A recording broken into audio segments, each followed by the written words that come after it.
Okay. We got it? Okay. Alrighty, so I'm just gonna do a little intro and Mhm. how do you want to introduce? I think you just say Dr. G, Dr. G Koo. Yeah, that's Dr. fine. Chico? For Dr. Koo, however, what's easier for you. Whatever, Yeah. whatever you want to be introduced. I like to introduce you the way you like. Set? Welcome to another episode of the Rebel Tribe Podcast. We're doing things a little different today. You know, normally I'm broadcasting from my studio. My guests are in their studio or their office. But today we're doing something a little different. I am actually at Chirotopia. I'm in the actual office with Dr. Chiku, How you doing? who is a chiropractor, and I met him probably a couple weeks ago, and we just got talking, and he told me that he does things a little differently than most people think of when they think of chiropractic, which instantly intrigued me because you all know how I feel about alternative forms of medicine and how they're usually much more beneficial than most mainstream medicine. And again, let me put it out there, I am not anti-mainstream medicine. I believe there is a time and a place to definitely use it. I believe we become too reliant on certain things. And so, you know how much I love to explore different forms of self-care. So I instantly asked him if I could interview him, and he said yes. So here we are in his office, please. Welcome to my office. Welcome to my office, everybody. How did you get involved in what is different? Because that intrigued me. I've been to the chiropractor. Mhm. It was okay. I mean, they poked and prodded and pulled, and it was like, yeah, okay. How are you different? What's different? Well, I think a lot of it, right, is growing up. I had a lot of injuries as an athlete, and I've gotten to the point where mainstream medicine just didn't work anymore. Medication just didn't work anymore. And I was never one to take a lot of medication anyways, but besides your Tylenol, Advil, and stuff like that. But when I started learning that the human skeletal system is in pain, they all correlate with what we do in our life, right? And it's not just going to be chemical changes. It's also going to be physical changes that we do. And when I went to chiropractic school, I realized getting adjustments was not the only thing, because I definitely felt that all the problems I have, right, it was helping, but there were still some things that was restricted. Like I moved better, but I couldn't turn as far. I couldn't move as free. Nothing was very fluid, right? And I started playing around with getting massages and whatnot, and that's when it's clicked in my head that you can't do one without the other, because the human body is bone and muscles and organs, right? Muscle is the biggest organ in the human body, and it's the only organ that we can probably, I would say, manipulate ourselves. But it is attached to bones, and bones without muscles are just a bag of bone. They don't move, and muscles without bone just sits on the ground, right? It's follow muscles. So you need one with one or the other. And I just realized, if all I'm doing is getting adjusted, I'm not doing anything to the soft tissue, and that's what's holding all my structures together, then I'm really not putting things back together. I'm just kind of forcing things in and letting it play on its own. So that's kind of the first thing, right? Okay, so that makes sense. Because yeah, when I went to the chiropractor, that's all they seemed very interested in. You know, they cracked my back a few times and twisted my neck around to the point where it actually was a little painful. And you were right, it was good for a few days, and then it didn't last. So. Yeah, and and it's not to say that just strict chiropractic isn't good. I mean, it's a very powerful thing, right? But to me personally, through my own experience, my own injuries and all and whatnot, and then working on myself and figuring all this stuff out, I just feel that you get a much better adjustment. You hold your adjustment better, and the performance is a lot better, because we got to remember that when we use our muscles, we create a lot of lactic acid, right? And the human body, there's two types of muscles. You got big muscles and small muscles. And one is to hold your posture, one is for moving heavy things and throw. So big muscles are just for explosive movements, throwing, playing sports, right? Small muscles for endurance. Unfortunately, we live in a world where we are constantly looking forward or looking down, right? And so we overuse those small muscles. They're made for endurance, but they're not made for the type of endurance we're doing. Humans used to just, right, if you think about back in the old days, we moved to find food, we foraged, we do all that. we're never sitting down. In the modern society, we sit down all the time, we're looking down. Everywhere we go, we're always just facing forward. So we create a lot of strain on that muscle. When we create that much strain, and we work out, and we do things, we create lactic acid from lactate, which blood is supposed to flush that out. It takes it to the liver, processes glucose, and brought back to your muscles for energy, right? The reason why when you do dumbbell curls or whatever you're doing, you feel that lactic acid thresholds and then you start shaking your hands. Well, the act of shaking your hand, gravity is pulling the blood through and it's flushing the lactic acid out. But it never fully flushes everything out, right? So if you don't ever work on the muscles, you don't break down the lactic acid that's built up, the remaining lactic acid, it just continues to compile over the course of time. And in our body, there's layers of layers of muscles. So those muscles are layers supposed to glide, right? Well, if lactic acid continues to build over the course of time, there's not going to be much room for that muscle to move. It becomes like sandpaper over sandpaper. So when one muscle contracts, the others hold it. That's why like people tend to have really stiff back, or they can't move very well. If you ever go to anybody who does a lot of activities, or anybody in general actually, just press on their back, you'll notice that it feels more like a plyboard, or there's not a lot of separations between the muscle. It's not mushy, right? For example, if you go to like a baby and you press their muscles, it's very squishy. That doesn't mean that it's just fat, right? Babies, they have baby fat, but there's muscle there. Just like anybody who's muscle bounded and they take care of themselves, muscles should be soft. Like mine are pretty soft. You can press this way, right? But there are some people where, and I haven't been working out much, so it's not going to be like super tight.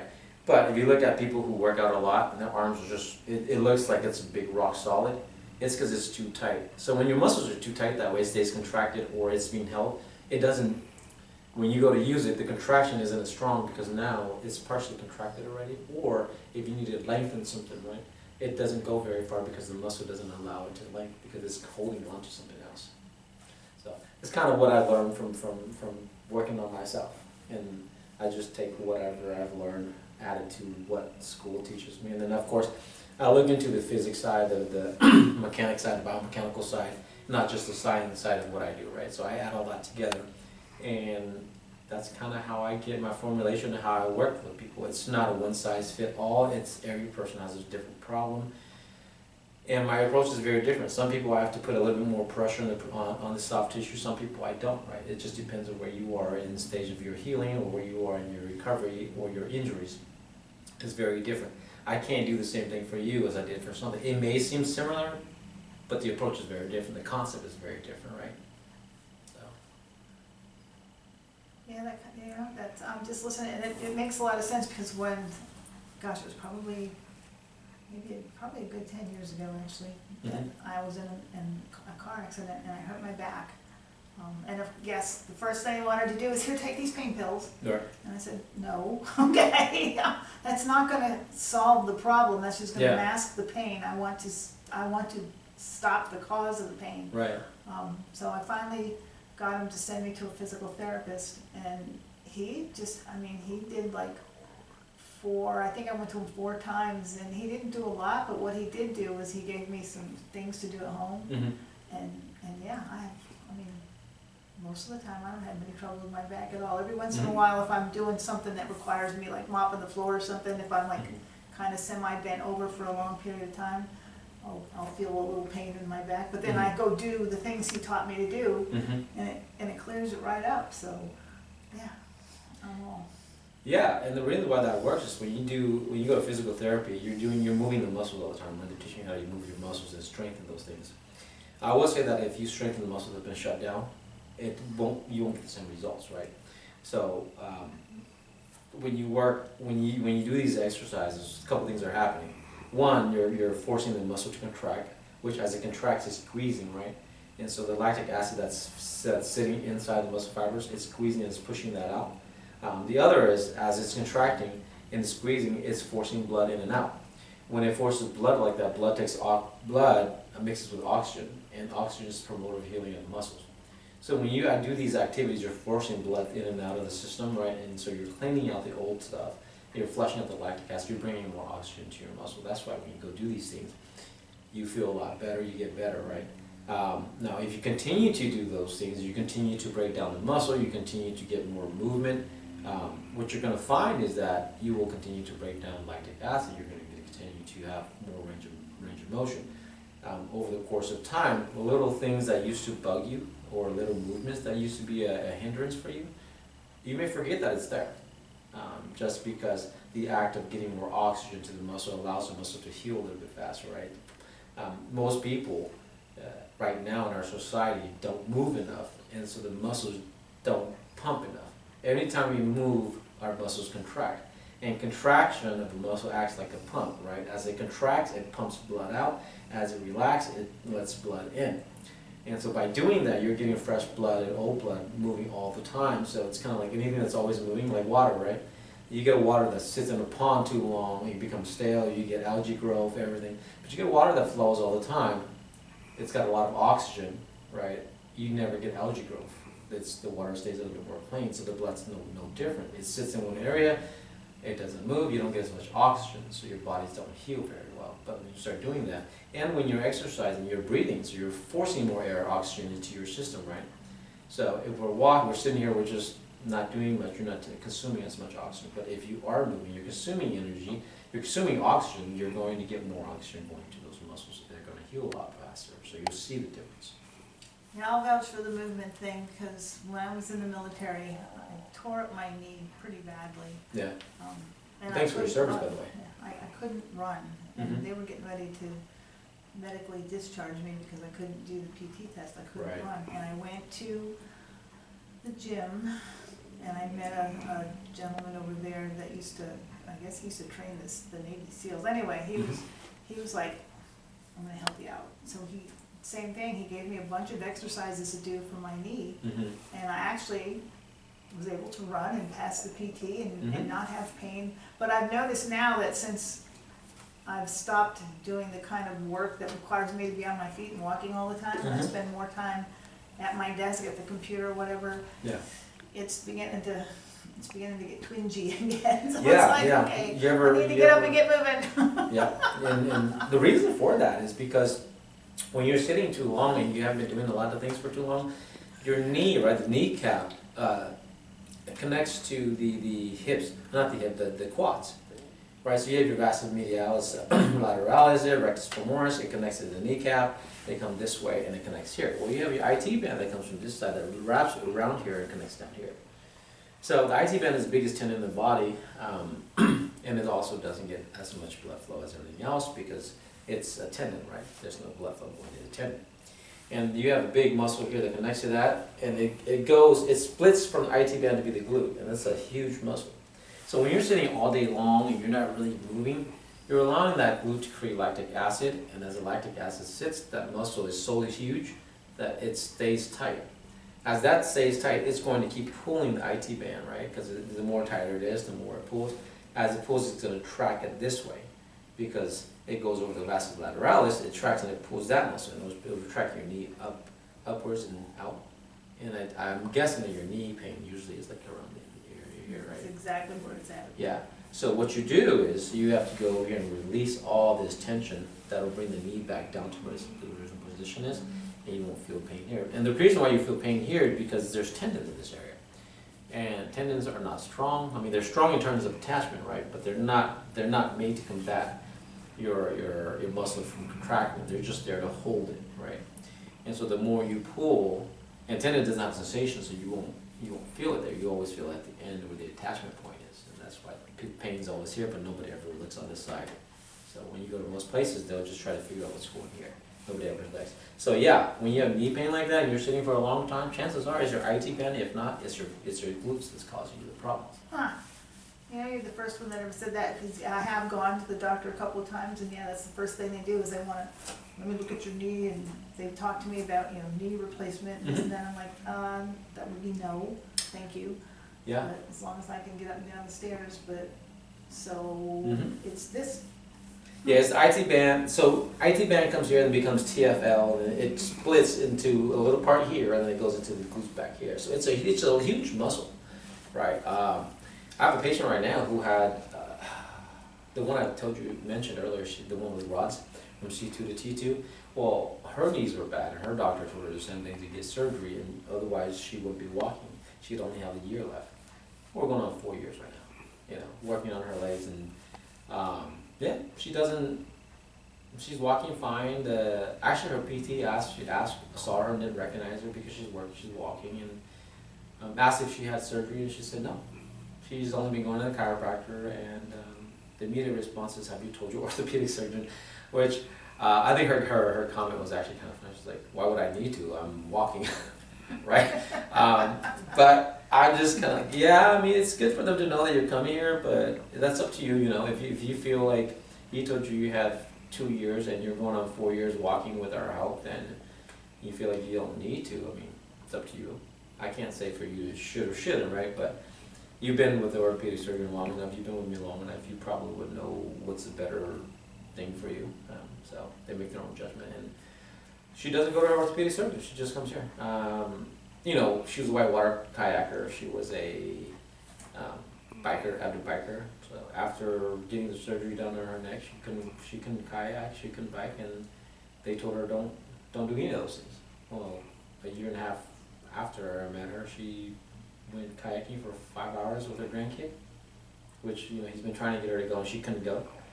So that was nice to see her do that after so long. And then last year she bought an e-bike and biked 5 hours. Her orthopedic surgeon told her no, but she's doing it anyways because she can do it. So yeah, I mean, you can. There are ways to do things that will help prolong you, and unfortunately, most people will have to kind of venture out on their own to find that, because those are alternative medicine that typical doctors don't learn in school, right? So it's not that they don't refer people, or I think a lot of it has to do is just they're not exposed to it.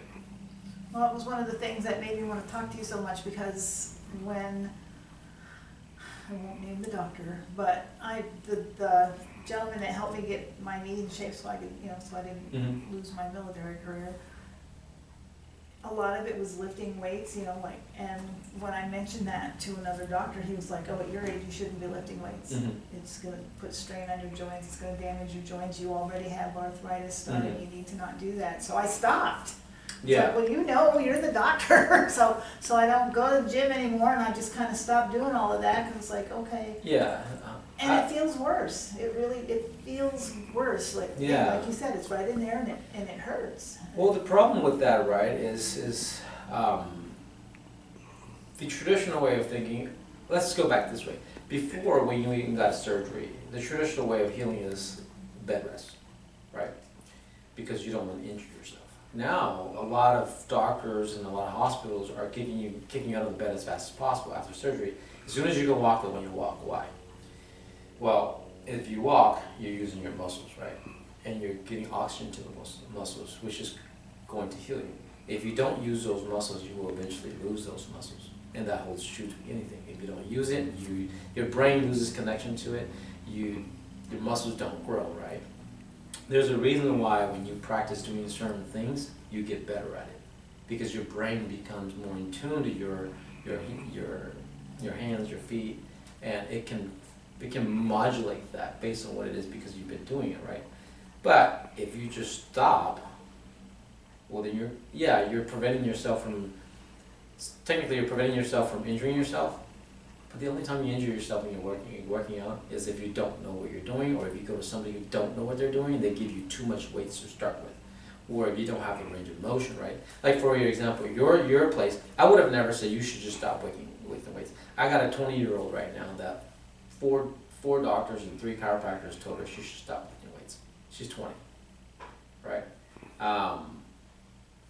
She came to me and I told her, go lift weights. And here's the reason for that. If you stop lifting weights, you don't build muscle. You don't build muscle, right? You don't have any protection. Your muscle is your protection for your entire body. It's what encases your organs, encases everything else. Your muscle is also what pumps blood into the system, because when you move, it acts like a pump, right? So you think about the people who don't move at all. Do they look like most of them look like they don't have enough blood flow. And here's something you probably are not aware of, is that most people, why is it that most people get midway through the day, they need to pick me up, they need to go do something, they need to, right? Or they're getting tired. A lot of that has to do with because we're not moving. When you sit down, your muscles don't move, your blood slows down, so you're getting Your breathing slows down because you're not doing any of these things, right? And so if you're telling somebody to not do these things, well, if you don't use your muscle, you lose the connection to it for that specific movement or certain things, right? So now you become slow at that, or you get worse, you're not proficient at it. It's just like if you don't practice math, you're going to forget math. If you don't practice what it is you do, you're going to be a little rusty at it, right? Basketball players, they don't play for a long time, it's a little rusty. Three-point shots are not as good until you shoot all the time. Human body is no different. If you don't work out your muscles, you're going to lose those muscles. And once you lose those muscles, the brain no longer can activate it. Because even if you wanted to activate a muscle and do certain things, if it's not strong, it's not going to, right? So if you get hurt, your brain's initial reaction is, I'm going to shut this muscle off so that he doesn't or she doesn't hurt itself more. And with every muscle, we have accessory muscles that help. So the brain's initial reaction is, I'm going to shut this one down, I'm going to go pull these other two to help me do the work. If you stop working out, right, and you just do certain things, well, now you shut those two off. Now all your muscles are shut off. For example, if you continue, or some people, if you go to places and they're like, okay, you have an injury, you can't use that, let's just strengthen it.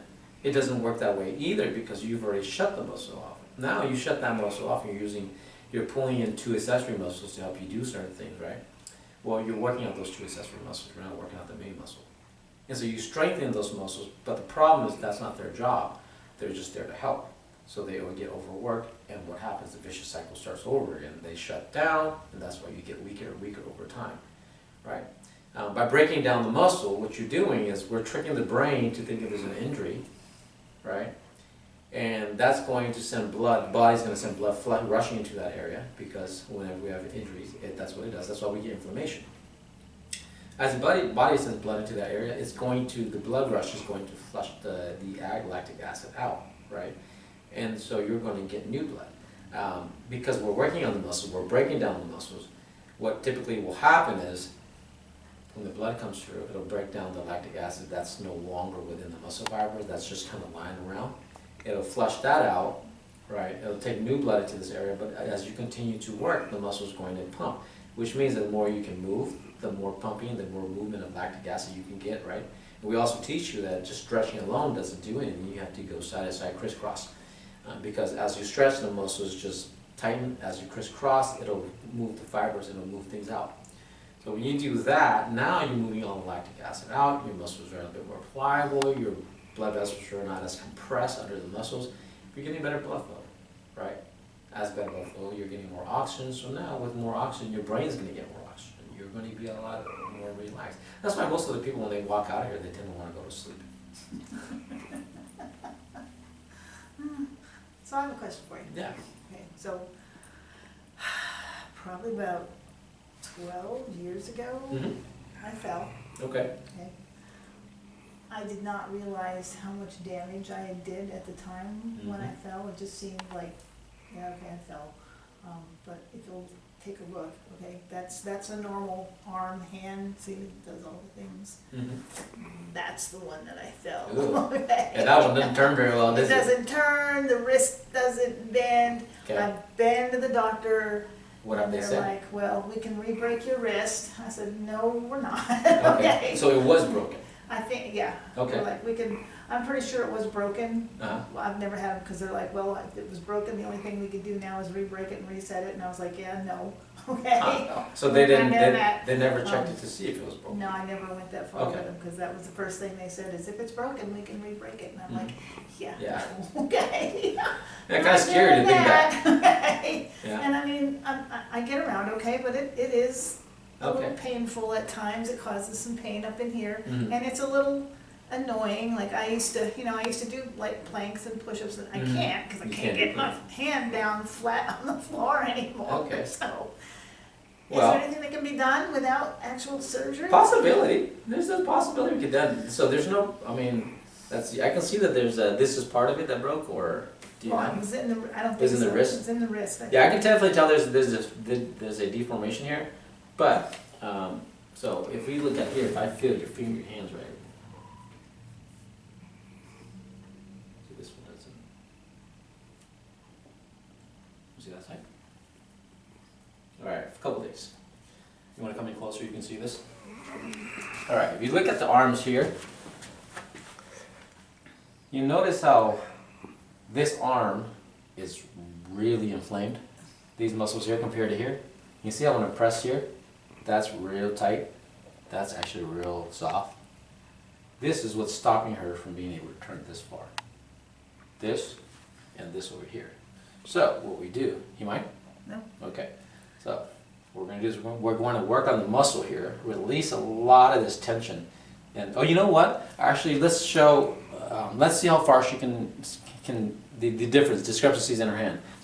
So you put one up, you can see if you bring the camera around this way, you can definitely see from this side that her hands, one of them does not, right, bend as far as the other. And then if you turn them, you can tell this one is actually almost flat towards the ceiling. This one has more of an angle.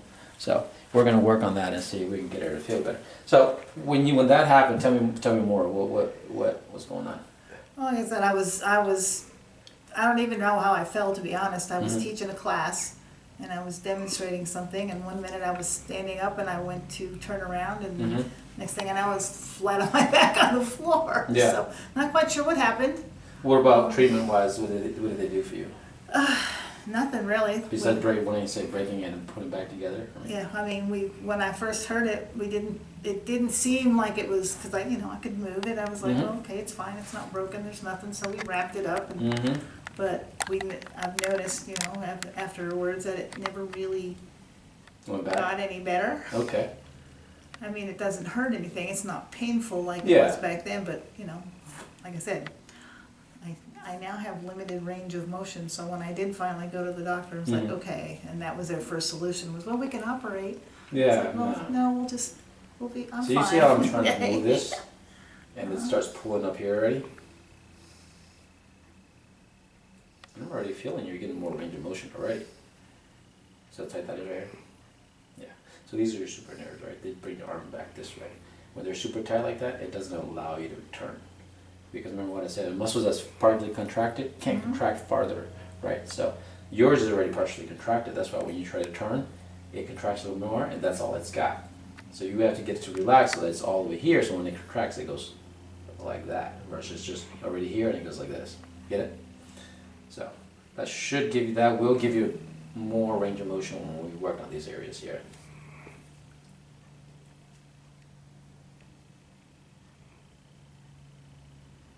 Any pain? How's it feel?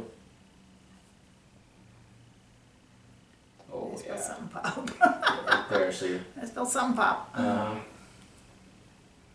It's so tight that the tendon here, the ligament here, I can feel it just flicking around.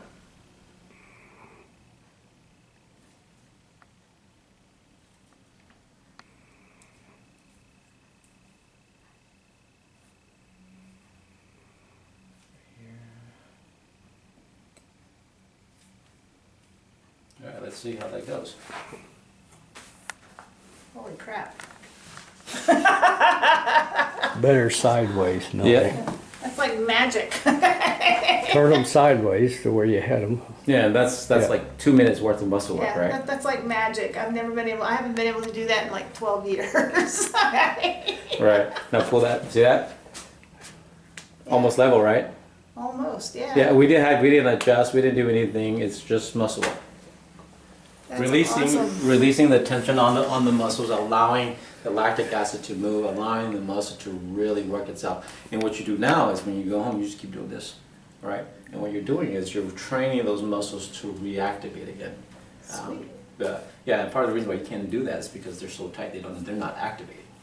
So, and my athletes are the same way. I have athletes who always say one leg is stronger than the other, or when they go to a certain point, they can't seem to activate certain things, and it's because you've injured it, and your body has shut it off, and so you're trying to activate it, but there's no connection, right? And so you have to stimulate it some way, and that's one way of stimulating that, and that's why you're able to. So if turn I it just around. keep working on it now, we'll just... It'll bring the muscle memory back. No surgery, guys. Look at that. No surgery. Where's that doctor? I'm going to go into his office and go, no surgery. Yeah, so that will bring you your, by doing that, it wakes up the muscle, it trains your muscle to do what it's supposed to do. And that goes to what I was saying, that what you don't use, you lose, right? Because you haven't been able to do this, and so you kind of gave up, you never did it. And nobody's ever really told you, so you don't know. But now that we worked on the muscle, it actually re-woke up that muscle. That's why you're able to do this. And you should be able to stay like that for a while. Cool. Yeah. Huh. So once the muscles loosen up more, we can adjust, and that's going to make the biggest difference. I truly believe that, like I have a patient the other day who I took care of when he can run, right? He hurt himself, he can run. And we've always just done muscle work and then adjustments on different days. And anyways, after 6 months, he ran a full marathon, right? And in real good timing. And this week he came for the first time. He's getting ready to start marathons then again. And I suggested we do soft tissue work and adjustments together. And he said that he's never slept that well before. Like, he missed his alarm to come run with me the next day because we're training together. And he said that he fell through. He fell asleep through because he didn't realize he had been that tired. So by doing that, his body was able to rest. And so and then the other thing we do is craniofacial release, right, where we balloon the nose, allow you to get more oxygen, because everything we do here revolves around oxygen. The brain can't survive without oxygen, humans can't survive without oxygen, plants can't survive without oxygen. So our biggest thing is we work with oxygen. We help people get the most amount of oxygen they can without any surgical stuff done. And hopefully with that oxygen, it'll allow your brain do what it needs, and your brain can actually go in and fix certain things. Because we know that when you're in a panic mode, right, or when you have too many things going on, we can't decipher our priorities correctly. We can't tell which is more important, right? The only thing we can tell is what feels like it's more dire and what's more life and death. Then we'll take care of that first.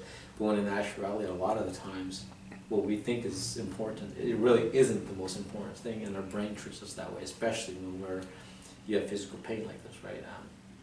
I've been doing a lot of researching, and we know that physical pain contributes to mental pain and vice versa, right? So if you have physical pain, kind of like your situation where they're telling you that this is all you're going to get, you're not going to get any better, well, that's going to manifest to mental pain, right? Which, when you have mental pain, you start to have more stress, which you start to tense up, puts you into sympathetic mode, and now you're in, because you're in a fight and flight all the time, you're always in pain, because you're constantly tense the whole time, right? So our thing is, if we can get you the right amount of oxygen, you will relax, your brain will do everything that it needs to do to prioritize what needs to be worked on, and all that comes with oxygen, right? So, but yeah, most people are breathing through the mouth and not through the nose, and this is part of the reason why we have these issues, because when you breathe through your mouth, you lack a lot of things. You lack the nitrate that dilates the blood vessel, you lack the filtration system, right? And also, when you breathe through your nose, you lose a lot of oxygen because your tongue is in the way, and also your esophagus is in the way, and then before it gets to the trachea and whatnot. So we are at a very big disadvantage from the get-go because we were never taught how to breathe correctly. Everybody evolved to mouth breathing, and everybody's evolved to doing things where we're just masking problems rather than trying to search for the problem. And so that's one of the things I realized, and for me, it's more important to find the problem, because there's too many people in this world that have problems, and too many people that are addicted to just things that don't help.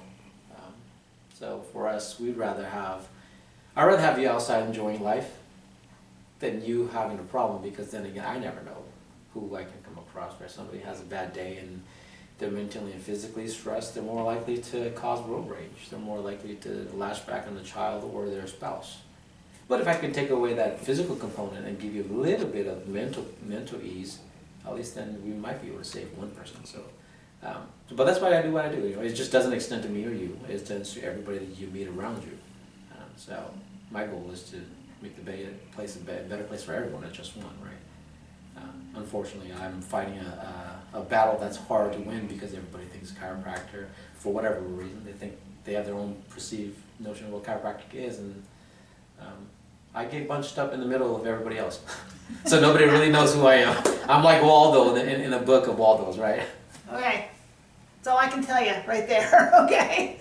I am not kidding. This is, I have not been able to lay my hand out flat for like 12 years. Cut it Huh? off. Cut it off. Cut what off? Oh, okay. Anyway, that was awesome. I really appreciate it. Yeah, thank you for coming to see me, and thank you for putting this podcast on. I mean, like I said, there's a lot of people out there that need this help, and I alone can't cover everybody, and I alone can't meet everybody. So if you know somebody who could use my help or could use our help, or if somebody just wants information, feel free to call. Information is free. You know, I don't charge people to give you information or consultation. So we really want people to get better. Okay. And I will put all of your contact information Yeah, in please the do. show notes so that people can reach out to you, because Yeah. Well, I'm excited. I honestly didn't think you were going to be able to help me. Okay. Well, it's been 12 years. Well, I would say I'm glad that you were a little skeptical, and we were able to get that taken care of. So hopefully there's more that we can fix for you, and hopefully we can continue to spread the word, because there's a lot of people out there that need help that don't get the help they need. So All right, great. Well, Yeah. thanks so much. thanks for having me on.